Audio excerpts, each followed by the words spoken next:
Did you ever take banned substances to enhance your cycling performance? Yes. Yes or no? Was one of those banned substances EPO? Yes.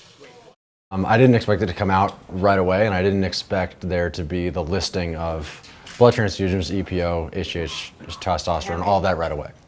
So that was surprising. I thought they would ease into it a little bit, talk about the career and bring in the viewers, but they definitely came out right away. Charlie Bird got diagnosed with Hodgkin's disease at age 18. At the time, he was a college soccer player. He beat the cancer, raised over $40,000 for Livestrong, and got invited to Austin a few times.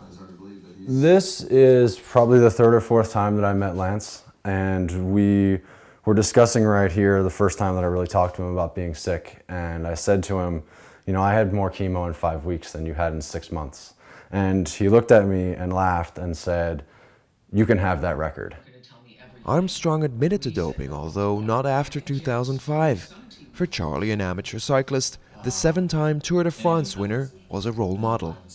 You know, to me, it was sort of the beacon that you would look up to for inspiration as a cancer survivor. And it was kind of how I modeled my athletic career of, you know, talking about just going to go out and outwork people. That's pretty much what I tried to do, and that came from him.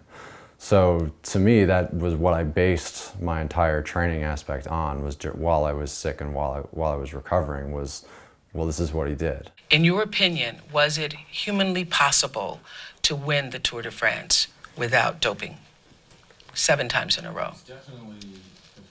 Not in my opinion. Charlie trains 6 times a week. With his buddy Matt, he watches old races on the trainers. Armstrong's confession came as no surprise, more like the end of an era. For me as an athlete, I mean, did he fall in the last 5 minutes? No, because I didn't realize anything that I didn't already believe before. I'm sure a lot of people, you did fall as an athlete, but it is different to hear him say it in person and then say, okay, well, all right, well, it's real now. You know, it's no longer just speculation or a lot of circumstantial evidence. Charlie wants nothing more than the sports to survive, but it needs drastic changes. So from a sporting perspective, I would like to see him totally come clean, and if there's people that helped him throughout this, whether it was the UCI, whether it was WADA, whether it was a Swiss lab, throw them under the bus, blow up the whole sport, and let's move on and fix it.